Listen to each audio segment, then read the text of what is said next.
Salut à tous. Alors là, on s'attaque à un grand classique. Donc Exo Minpon qui est tombé en psy, mais qui, je pense, pourrait tomber dans à peu près toutes les filières.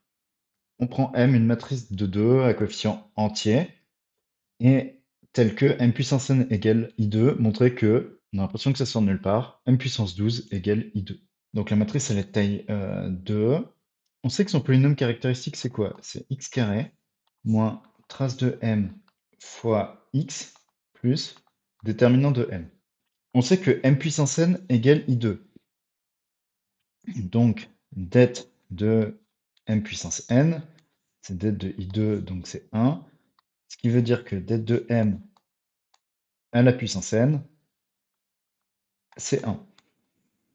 Donc, det de M, selon la valeur de n, ça peut être plus ou moins 1.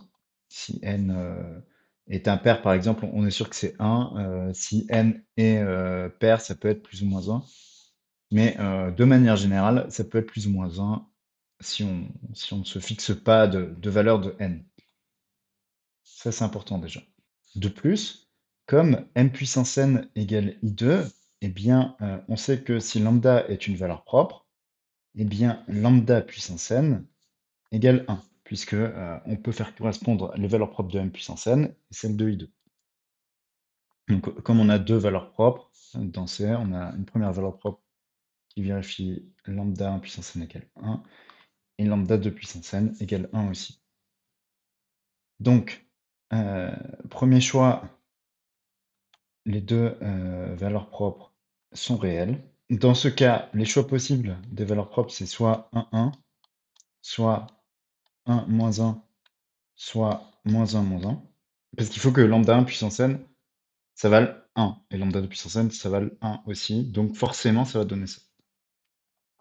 Soit les deux valeurs propres sont complexes.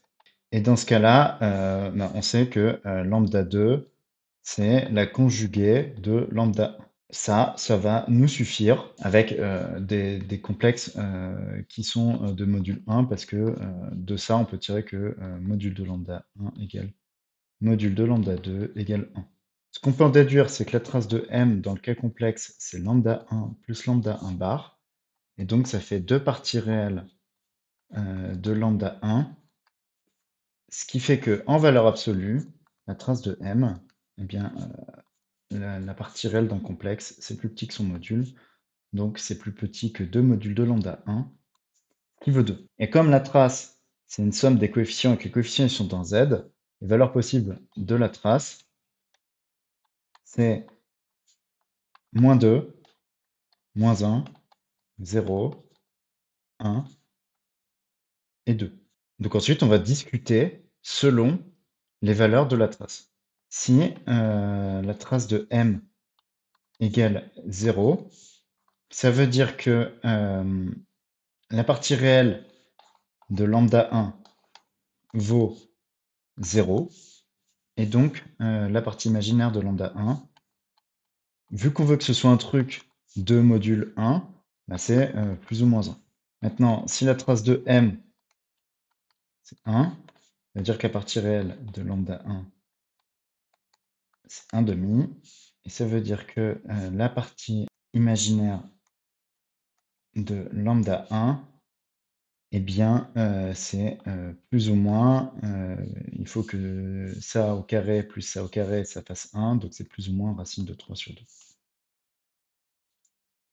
Et en fait, si c'est moins 1, on peut avoir le même raisonnement, donc en fait, on va avoir ça. Et si la trace c'est 2, en fait, on est dans le cas réel parce que la partie réelle vaut plus ou moins 1, et dans ce cas, la partie imaginaire vaut 0. Donc en résumé, lambda 1, eh bien, ça appartient à, donc les réels, ça peut être 1, moins 1. Les imaginaires, ça peut être 1 demi plus ou moins racine de 3 sur 2. Donc ça, c'est exponentielle i pi sur 3, exponentielle moins i pi sur 3. Ça peut être moins 1 demi plus ou moins racine de 3 sur 2. Ça, c'est en fait le complexe j, donc exponentielle 2i pi sur 3. exponentielle moins 2 pi sur 3.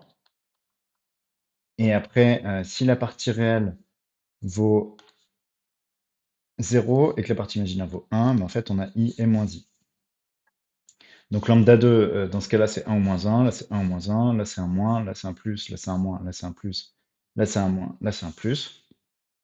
Et donc, en fait, quand les deux valeurs propres valent 1, en fait, on sait que c'est l'identité. Donc, dans ce cas-là, même dans ces deux cas-là, on est sûr que m carré, c'est i2. Dans ce cas-là, on arrive à 2pi en faisant m puissance 6.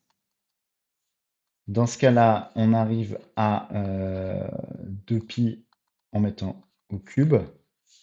Et là, on arrive à la puissance 4. Et donc, bah, le ppcm de tout ça, c'est 12. Mais si ça, je l'élève à la puissance 6, ça me donne m12 égale i2. Si ça, je l'élève au carré, m12 égale i2.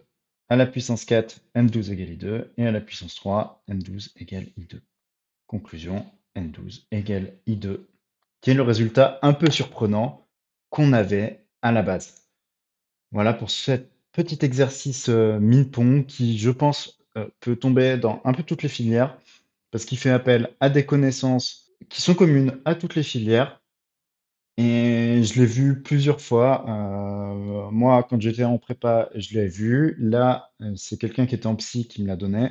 J'imagine qu'il peut aussi tomber en PC. Donc, intéressez-vous à cet exercice, il est assez classique. Si vous a plu, n'hésitez pas à liker, à commenter, à partager à vos amis et à vous abonner si ce n'est pas encore fait.